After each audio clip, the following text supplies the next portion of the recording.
నిర్మల్ జిల్లా సోన్ మండలంలో గద్దె నిర్మాణం చూద్దామండి.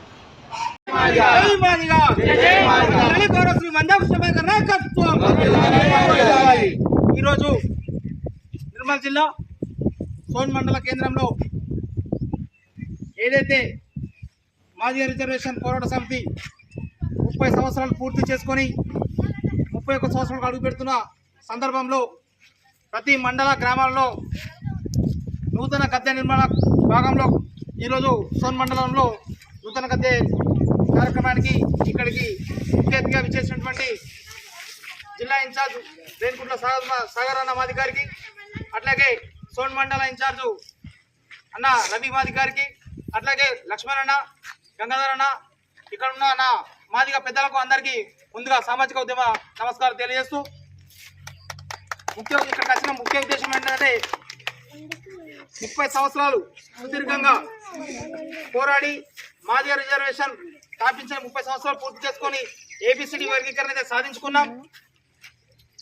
శుభ సందర్భంలో 31 సంవత్సరాలకు అడుగు పెడుతున్నాం. కాబట్టి ఈ సందర్భాన్ని ప్రతి పల్లెన మాదిగ జెండా ఆవిష్కరించి మాదిగ పల్లెల్లో ప్రతి ఒక్కరు ఒక పండుగ వాతావరణం నెలకొని జూలై 7వ తారీఖు నాడు ఈ జెండా కార్యక్రమాన్ని అందరూ విజయవంతం చేయవలసిందిగా కోరుతూ, అట్లాగే రాబో రోజుల్లో రాజ్యాధికార దిశగా గౌరవనీయులు అండకృష్ణ మాదిగ రాబో రోజుల్లో రాజ్యాధికార దిశగా అడుగులు వేస్తున్నారు. కాబట్టి మనం కూడా ఆయన అడుగుజాడల్లో ప్రతి విషయానికి అన్ని విషయాలలో ముందుండి మన జిల్లాలలో ప్రతి కార్యక్రమాన్ని విజయవంతం చేయాల్సిందిగా తెలియజేస్తూ నాకు ఈ అవకాశం ఇచ్చినటువంటి అందరికీ ధన్యవాదాలు తెలుస్తూ ముగిస్తున్నాను.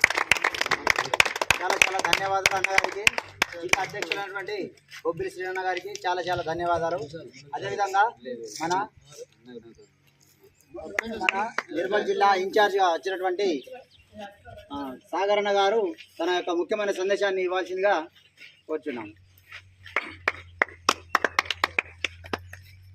ఈరోజు సోన్ మండల కేంద్రంలో ఎంఆర్పిఎస్ నూతన గద్ద నిర్మాణం కోసం భూమి పూజ కార్యక్రమాన్ని చేపట్టడం జరిగింది. ఈ కార్యక్రమాన్ని ఏర్పాటు చేసినటువంటి ఎంఆర్పిఎస్ సీనియర్ నాయకులు మండల ఇన్ఛార్జి శనివారపు రవణ మాది గారికి, ఈ కార్యక్రమంలో పాల్గొన్నటువంటి ఎంఆర్పిఎస్ జిల్లా అధ్యక్షుడు తమ్ముడు బొబ్బిలి శ్రీనివాస మాది గారికి, మిగతా ఎంఆర్పిఎస్ సీనియర్ నాయకులందరూ కూడా పేరున సామాజిక ఉద్యమ నమస్కారం తెలియజేస్తూ, ఎంఆర్పిఎస్ ఉద్యమం మొదలుపెట్టి 30 సంవత్సరాలు పూర్తి చేసుకొని 31 సంవత్సరాలు అడుగుపెట్టిన సందర్భంలో జూలై 7వ తేదీ నాడు ఎంఆర్పిఎస్ ఆవిర్భావ దినోత్సవాన్ని ఘనంగా జరుపుకోవాలని చెప్పేసి గౌరవ మండకృష్ణ మాదిగ పిలుపు ఆదేశాల మేరకు ఈ కార్యక్రమాన్ని చేపట్టడం జరుగుతూ ఉన్నది. సరే, కొంత ఆలస్యం అయినప్పటికీ ఇక్కడ కుటుంబాలు నా మాదిగ జాతి మొత్తం లేనప్పటికీ ఇక్కడ 4-5 నా మాదిగ సోదరులందరికీ కూడా విజ్ఞప్తి చేస్తూ ఉన్నాను.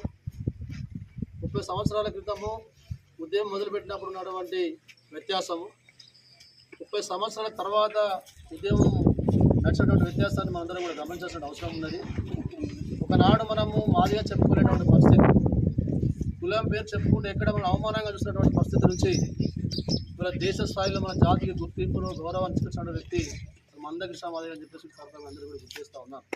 అంతేకాదు, రిజర్వేషన్ విధానంలో 15% మనకు ఉంటే ఆ 15%లో ఇసులకు ఉండబడే 59 కులాలకు ఆయా జనాభా నిష్పత్తి ప్రకారం వాళ్ళకు వాటా దక్కకుండా వాళ్ళు అన్ని రంగాలలో నష్టపోతారని చెప్పేసి గ్రహించినటువంటి మందకృష్ణ మాదిగ గారు ఎవరి జనాభా నిష్పత్తి ప్రకారం వారికి రిజర్వేషన్ ఫలాలు అందే విధంగా ఉమ్మడి రిజర్వేషన్ విధానాన్ని రద్దు చేసి ఏబిసిడీలుగా 4 గ్రూపులుగా చేసి ఆ గ్రూపులలో ఎవరు జనాభా నిష్పత్తి ప్రకారం వాళ్ళు వాటా పంచమని చెప్పేసి 30 సంవత్సరాల నుంచి మందకృష్ణ మాదిగ గారు పోరాటం చేయడం అనేది అందరికీ కూడా తెలుసు.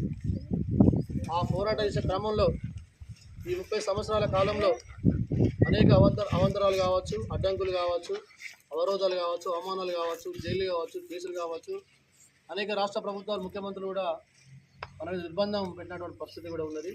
అవన్నీ కూడా అధిగమించి మందకృష్ణ మాదిగ గారు ఎక్కడ కూడా రాజకీయ పార్టీల ప్రలోభాలకు తలొగ్గకుండా కేవలం నా మాదిగ జాతి హక్కు కోసము, నా మాదిగ జాతి ఆత్మగౌరవం కోసము, భవిష్యత్తులో నా మాదిగ జాతి రాజ్యాధికార దృష్టి వైపునే నా ప్రయాణం కొనసాగుతుందని చెప్పేసి మందకృష్ణ మాదిగ గారు కొట్లాడ విషయం అందరూ కూడా తెలుసు.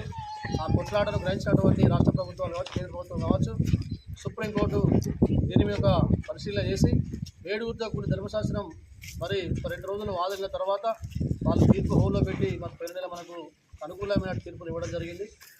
ఎస్సీలో ఉండబడే ఉమ్మడి రిజర్వేషన్ విధానం వల్ల 58 కులాలకు సమానమైన వాటాలు దక్కడం లేదు.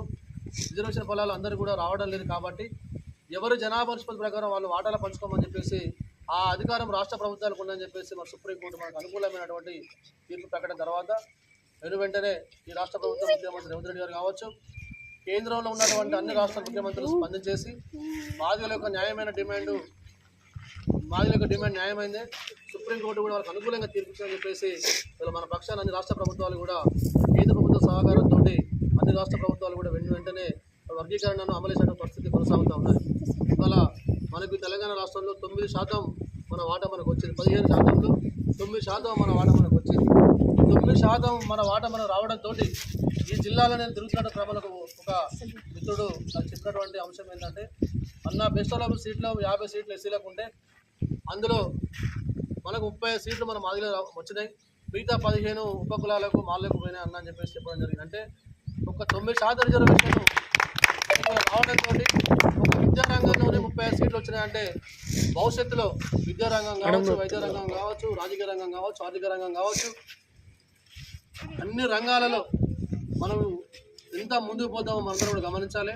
మరి ఇట్లాంటి గౌరవాన్ని, ఇట్లాంటి హక్కును 100 తరాల మన పిల్లల భవిష్యత్తును చదువుకున్నటువంటి పిల్లలకు అన్ని రంగాల రేపు అభివృద్ధి పదవులను నడుచుకోవడానికి ఒక అవకాశాలు కల్పించినటువంటి మహనీయులు మన మందకృష్ణ మాదిగ గారు.